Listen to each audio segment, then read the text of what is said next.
پاکستان 2 لخت کر دیا، 1 یونٹ کو توڑا، 4 صوبائی وفاق سینٹ کے ممبران کی تعداد بڑھا دی، چوتھے ڈان شرما کے بیٹے فوجی ڈکٹیٹر پرویز مشرف نے NRO 51% حقوق نسواں کے غیر اسلامی قوانین کو فوجی گن پوائنٹ پر 1973 کے آئین کا حصہ بنا کر اہل وطن کا معاشی معاشرتی دینی قتال جاری کر دیا۔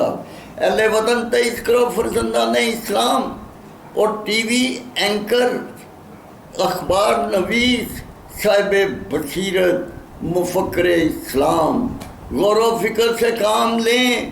4 فوجی ڈکٹیٹر کی سیاسی جماعتوں کے شرابی، زانی، جگیردار فوجی ٹولہ کے درندوں کو الیکشنوں میں ووٹ دے کر ان کو کفر کے حکومتی ایوانوں کی حکمرانی دینا، 1 یونٹ کو بحال نہ کرنا، 51% ان کی مستورات کے قانون کو ختم، NRO کے مجرم ٹولہ اور پرویز مشرف کی باغیات کو پھانسی کے پھندے پر نہ لٹکانا، 1973 کے آئین کو کفر کی شکوں سے پاک نہ کرنا ایک ناقابل معافی جرم ہوگا۔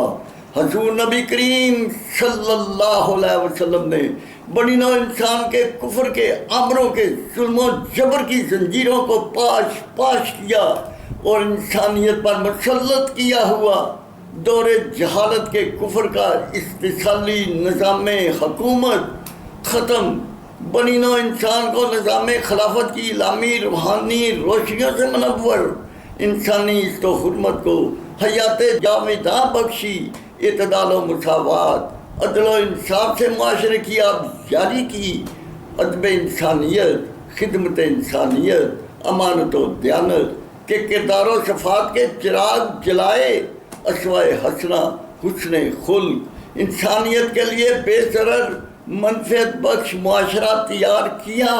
یا اللہ، پاکستان کے فرزندان اسلام کو سردار انبیاء صلی اللہ علیہ وسلم کے شہر مدینہ جیسی ریاست بنانے اور 4 فوجی ڈکٹیٹرز ان کی سیاسی جماعتوں کے معاشی معاشرتی دینی قاتلوں کو ختم کرنے کی توفیق عطا فرما، آمین ثم آمین۔